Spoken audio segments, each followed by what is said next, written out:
Hey everybody, this is Mr. Trizzle, and this is part 3 of our tutorial on modular reactors. And in this video we will focus on steam generation, heat management, manual reactor shutdown, and an introduction to stacked modular reactors. And if you haven't yet done so, be sure to check out the 2 previous videos. First one was on the foundations for creating this modular reactor, and the second one was the basics on how to operate it. In the previous video, we have our reactor already set up to be generating power here at 7,500 megawatts power. We're not connected to any external power at the moment. Our IO says that we're using 8 cubic meters of water a minute. Same with coolant, not generating any steam. Well, actually this says we're not generating steam, but we have 1 in there. This is my second attempt at making this video. My first attempt got ruined by my dog constantly squeaking his toy. As for me, for this purpose, we're going to give me 1 second. If you haven't checked out that blooper reel, I encourage you to check it out. It's pretty funny. We're gonna go ahead and start steam generation here. Now before I show you how to do that, let's go ahead and grab a couple of fluid buffers here, because we need a place for all the steam to go. Put one over there and one right over here. We're going to connect these to the output. Any of these will work just fine, but we're going to put it into the output. Look at that guy. Look at that guy right there. This is our advanced reactor casing that was expelled. I'm going to show you here really quick. We're consuming 1.5 reactor cores a minute at 40 seconds. Our temperature is exactly at 100%, and we're generating 7,500 megawatts of power, which is pretty good. Oops. All right, we're connected here. This is great. There are 2 ways to switch over to steam generation. We can turn on the steam generation right now and just leave it like that, or we can turn off the power. But if you turn off the power, you're going to get a warning saying that the power grid has gone down. So let me go and show you what that looks like. That does not mean that your reactor is shut down. All that means is that it is no longer producing any power. I'm going to show you that this thing is still running. As you can still see right here, we are still consuming 1.5 reactor cores per minute at a rate of 40 seconds for each reactor core, which is not too bad because we're at a reaction rate of 150%. Our reactor is cold. We have no steam, plenty of coolant, plenty of fuel and water. We're not generating any power. So if that happens and you switch over, you don't need to worry about it. Now you can, if you want to, switch that fuse box on. Doesn't matter because we're not generating or consuming any power. So up to you whether or not you want to have that activated or not. Alright, so we're set up to produce steam only and not power. Now if you look at this, you'll see that we're not generating any steam whatsoever, except we have that 1 in the tank, but it's not important right now. What's important is NaN, not generating any steam. But you'll notice that we're still consuming reactor cores, but there's no water increase right here. So the water and the coolant are exactly the same, and that is because our reactor's cold. Right here. So in order to generate steam, you have to have heat. And right now our reactor's cold. So there's 2 ways of heating up your reactor. You can do it the safe way, or you can do it the fast way. Safe way is just to overload this just a little bit and it will start increasing in temperature. Or you can just say, you know what, I want heat fast. You can increase it to 350 degrees. You can remove the shielding and the coolant, and that will quickly make this increase rapidly, which we'll show you right here. As you can see, we are generating steam. Okay, without any shielding or coolant and at a reaction rate of 250%, our heat generation is 357.1 of a production. We're consuming 2.5 DT reactor cores per minute. And supposedly, if we were generating power, it would be 12,500 megawatts. But as you can see, we're not generating any power whatsoever. So let's go and look at it. This thing is quickly increasing. Now, your choice how hot you want to get this reactor. You can get it all the way up here, or you can have it down here. What I'm going to do is I'm going to go ahead and have it between orange and red. That's my goal. The hotter it gets, the more water it's going to consume, and the more coolant it's going to consume. So right now I'm actually going to pause this because we need more water. So I'm going to go ahead and put this down to 150 really quick. Shielding. And they're cooling. Now I'm only doing this temporarily, just so that I can hook up more water, because I don't have enough water coming in here if I want to get it any hotter.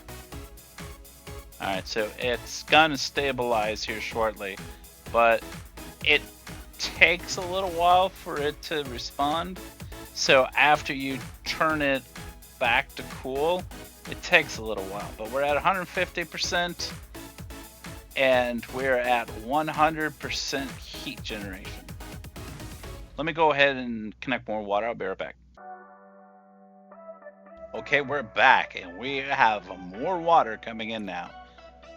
We are filling it at 602 meters per second, and we're draining at 430 and increasing. So you'll see why I wanted to get 1,200 cubic meters of water. So each one of these has the capacity of 600, and the hotter we get this, see, we're really close to 600. So I want to be able to have that extra water from when we get it really, really, really hot. So let's go ahead and continue and heat this up. All right, let's do it. Something's wrong. There we go. Oh, that took a minute to respond.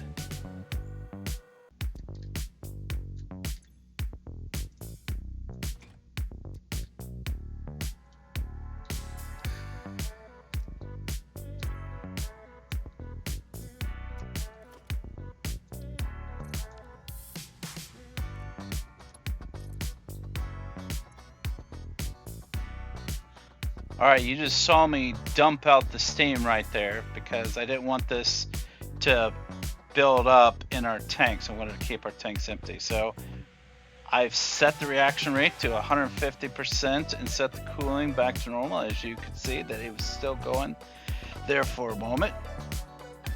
So we've got our reactor really, really, really hot. Now I can go hotter, but I don't want to trip it.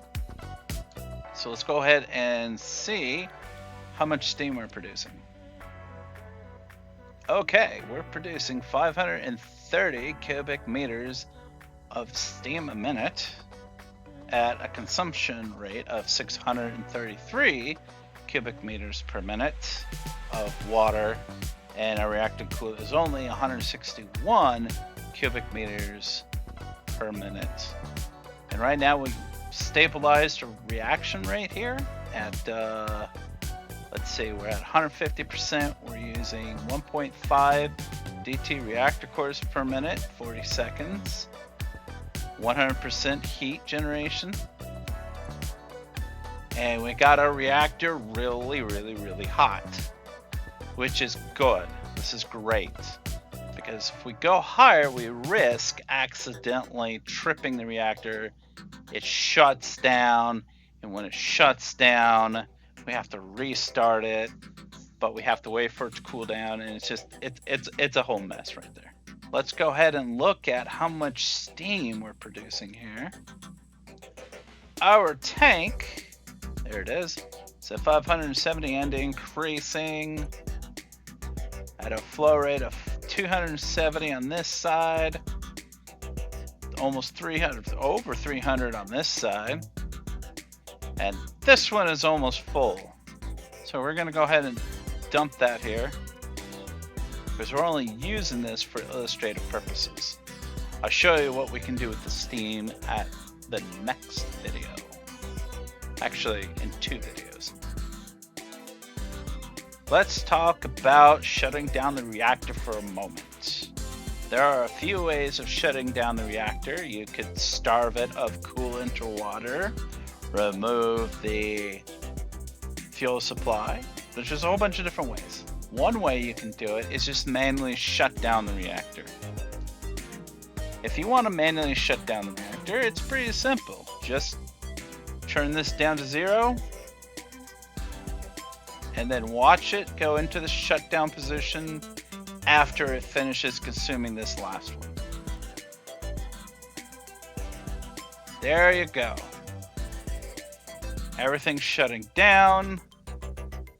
The reactor's gonna cool down here. I'm going to show you that right here. Keep in mind, I'm fast forwarding through this. Now, as you saw, there was a delay from the time the reactor shut down until the time where it actually started to cool down. And so if you ever need a shutdown reactor, keep in mind there's that cool down period. Let's go ahead and turn the reactor back on. Let's look. Do we have fuel? Check. Our coils are locked in position? Check. But we're lacking power, so we can't prime it right now. So what we need to do is we need to hook this back up to power.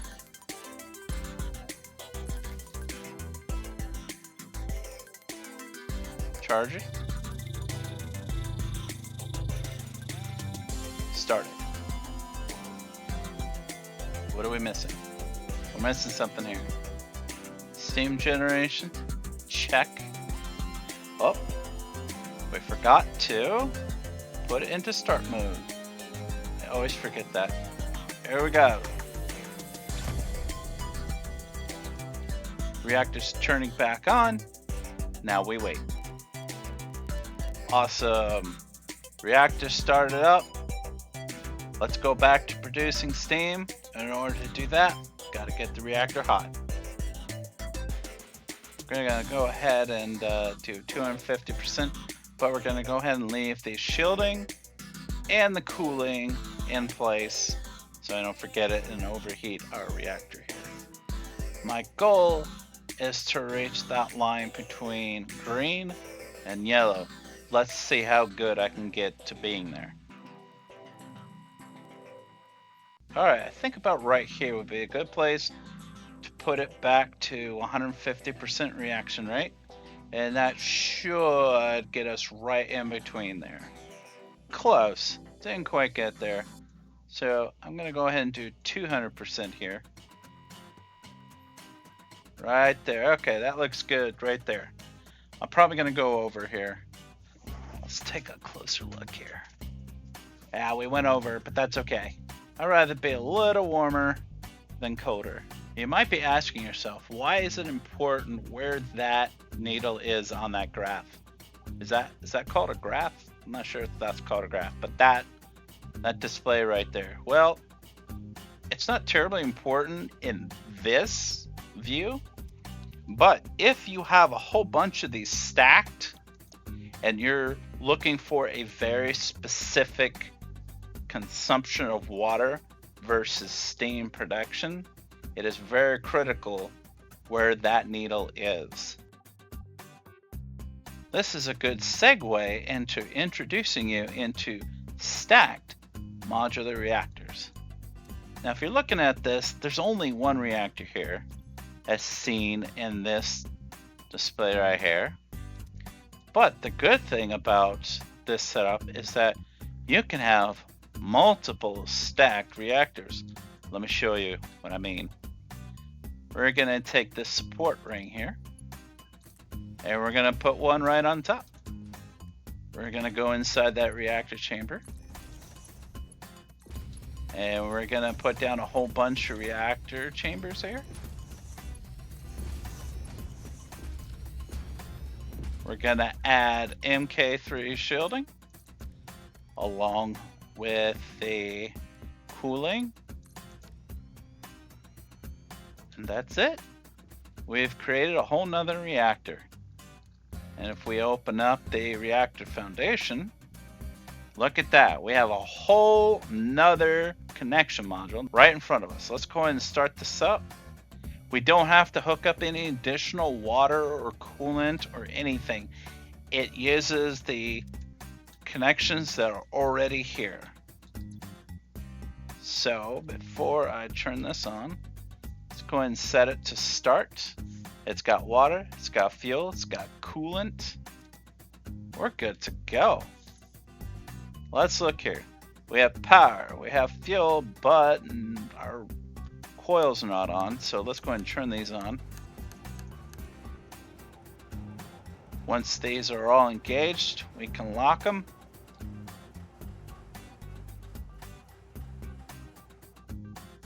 Excellent. We could prime the charge. And before we hit this button, we can choose between steam and power or both. In this case, we're going to do both. Let's start her up.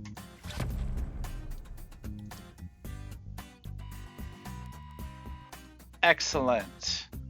Okay, so our reactor automatically moved the reaction rate from 25%, which is start, to 100%. We're going to go ahead and increase this to 150% just for the moment. We're consuming 1 DT reactor core for every 60 seconds. We're generating 5,000 megawatts of power.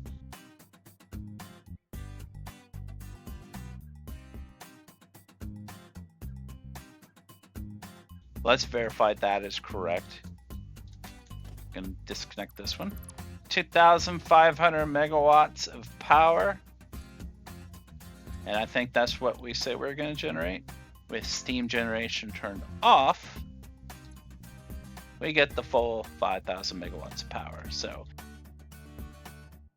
okay, as before, we're going to go ahead and increase the reaction rate here to 250% so that we can get this hot. And I'm going to go ahead and remove the shielding and cooling, and then we're going to go ahead and fast forward through this. Oh, whoa, whoa, whoa, whoa, whoa, whoa, whoa, whoa, whoa, we got a problem here. If you notice, this is not good. So we have an overabundance of steam, and if we don't release that right now, these are full. That's what's going on. Our reactor will shut off. Alright, so we're purging it. There we go. There we go. That is never a good thing to see. If this thing starts increasing and you're looking at it, that's not a good thing. That's a bad sign. Now we just got to wait for that one to finish emptying, and then that one can empty. So it looks like for this one there's a priority over the other ones, which I didn't know that, so that's good to know. So it looks like maybe from left to right it empties in order, which, okay, it makes sense. Okay, so our steam, let's go ahead and empty that again. That was scary. Okay, let's try this again. So I'm glad that I caught that on video. That's good. All right, let's try this again. All right, that looks good right there. So it'll be a little bit past half or a quarter but that's okay. Oh, almost forgot to put the shielding back on. Otherwise this thing is going to continuously get hot. See? Yep, I forgot to put the shielding back on. Alright, that'll stabilize right there. That is acceptable to me. I like that. That is very acceptable. Okay, so the first reactor core is consuming 431 cubic meters of water a minute, 96 cubic meters of coolant a minute, producing, let's just say, 360 cubic meters of steam a minute. So that's the one that's just steam, no power. This one right here, which is both power and steam, is consuming roughly half, even though, look at this, see? Even though this one's hotter, right, than this one. Even though this one is hotter, it's consuming less water, less coolant, and producing less steam because we're generating both power and steam at the same time. As we look at this, our heat production is at 100%, so we're stable. We're generating, well, this thing says 7,500, but because power and steam are both on, we're generating half that, which should be, what, 3,750, is that right? Yes, 3,750. This one down here is not generating any power at all, even though it says it is. It's not. And we're consuming 1 DT reactor core, or I'm sorry, 1.5 DT reactor cores per minute. So you can actually make a really tall tower of stacked reactor cores. Let me show you. So this will give you an idea of what to expect in the next video. Say hello to my twin towered stacked modular reactor cores. Stay tuned for the next video. Bye now. In the next episode, we look at stacked nuclear reactors, insane steam generation, and water, heat, and coolant management. I appreciate you checking out the video. If you liked it, click like, leave a comment below, especially if you have a question, and click subscribe if you want to see more.